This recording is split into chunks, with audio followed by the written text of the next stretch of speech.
مرحبا بكم أعزائي المشاهدين إلى حلقة جديدة من برنامج زيارة خاصة تنقلنا هذه المرة إلى ألمانيا. أنا هنا ليس للقاء أي مسؤول ألماني، وإنما للقاء قيادي إسلامي جزائري جاء إلى هنا بعد أن هرب من بلاده في أعقاب الحكم عليه بالإعدام، وعاد مؤخرا إلى الجزائر على أمل المشاركة في الحياة السياسية، لكن خرج منها ثانية ليعود ويعيش في ألمانيا. هل خاب أمله؟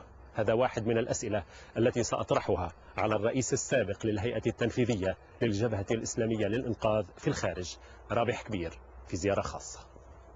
الإسلام هو الحل في إطار دولة حداثية ديمقراطية عصرية.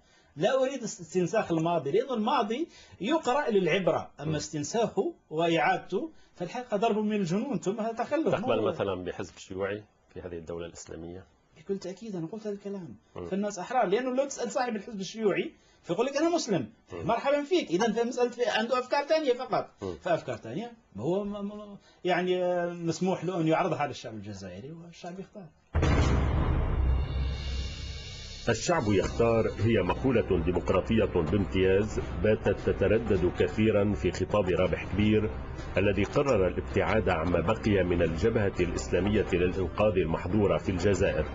قرر الابتعاد بعد أن كان ناطقا باسمها منذ لجوئه إلى ألمانيا، وعقد صلحا مع حكم الرئيس عبد العزيز بوتفليقة، وهو السبب الذي دفعني لسؤاله في مستهل هذا الحوار عما إذا كان لا يزال حاملا لصفة رئيس الهيئة التنفيذية للجبهة الإسلامية للإنقاذ في الخارج.